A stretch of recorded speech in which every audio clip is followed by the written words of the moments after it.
Nah teman-teman, perkenalkan nama saya Dimas Joseph Thomas dari Universitas Kristen Indonesia Maluku, program Sejarah Informatika atau Kuliah Interaksi Manusia dan Komputer.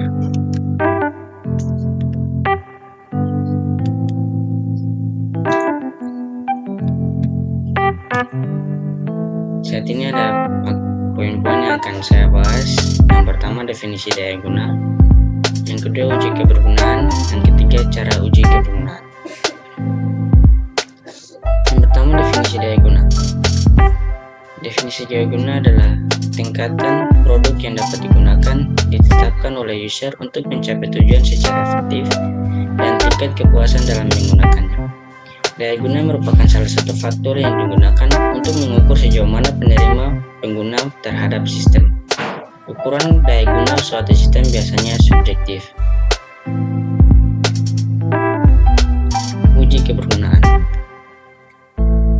Yang berikut ada uji kebergunaan. Yang pertama, proses untuk mengukur karakteristik interaksi manusia komputer dari sebuah sistem. Yang kedua, untuk mengidentifikasi kelemahan-kelemahan antarmuka sehingga perancang dapat memperbaikinya secara tepat. Dapat dilakukan secara informal maupun menyeluruh, dari yang berbiaya sangat murah sampai biaya mahal. Di sini ada 3 jenis uji kebergunaan menurut Levy and Conrad. Yang pertama, uji exploratory. Yang kedua, threshold testing. Yang ketiga, uji perbandingan.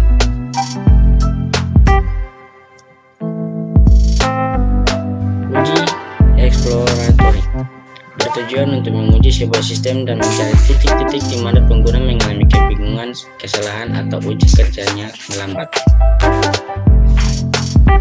Yang kedua, threshold testing digunakan untuk mengukur kinerja sistem terhadap sejumlah sasaran yang ditentukan terlebih dahulu.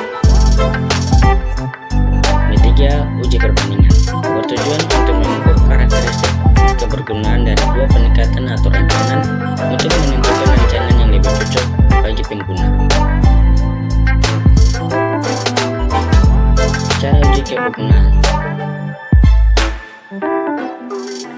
Ada 3 cara uji kebergunaan. Pertama, pemilihan kartu, evaluasi heuristik.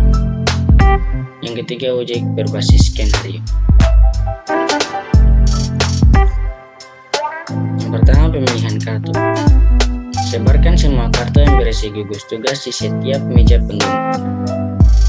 Yang kedua, pilihlah kartu tersebut menjadi beberapa tumpukan kartu yang memiliki karakteristik serupa dan berilah tanda yang jelas untuk membedakannya dengan tumpukan yang lain.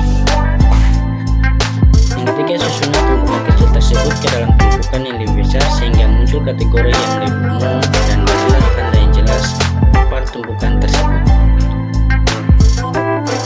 Yang keempat, carilah nama yang sesuai untuk masing-masing grup besar. Tuliskan pada selembar kertas dan letakkan pada grup yang dimaksud.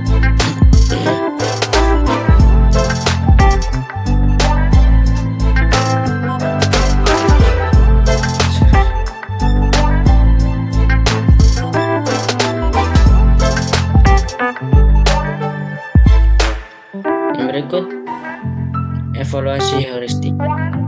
Yang pertama, mengeksplorasi sistem. Yang kedua, mengidentifikasi masalah kebergunaan.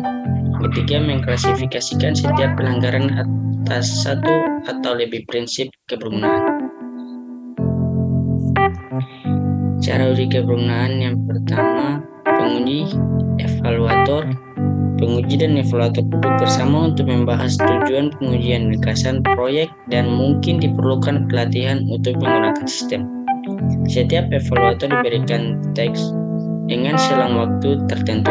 Evaluator akan mengidentifikasikan masalah kebergunaan yang mungkin timbul dan mencocokkannya dengan heuristik yang telah ditentukan sebelumnya.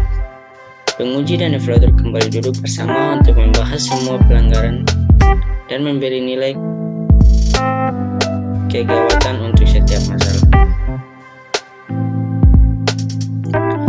Yang berikut, uji berbasis skenario. Di sini ada pengguna identifikasikan identifikasi, skenario pengujian, tujuan, hasil pengujian. Di pengguna terdapat dua pengguna, Omni dan perusahaan. Identifikasi skenario yang pertama, proses pencarian lowongan kerja berdasarkan kriteria. Tujuan mencari lowongan kerja yang terdapat dalam sistem website berdasarkan kriteria. Hasil pengujian berjalan dengan baik. Identifikasi skenario yang kedua, skenario pengujian, proses mendaftar lowongan kerja. Tujuan mendaftarkan CV pada perusahaan. Hasil pengujian berjalan dengan baik. Yang berikut, identifikasi dalam perusahaan. Skenario yang ketiga, proses input dan edit data perusahaan. Tujuan mengisi form input company information yang dapat melihat atau berubah hasil dari input. Hasil pengujian berjalan dengan baik. Yang berikut, identifikasi skenario keempat, skenario pengujian, proses input dan edit data lowongan kerja. Tujuan mengisi form input jobs information yang dapat melihat atau merubah hasil dari input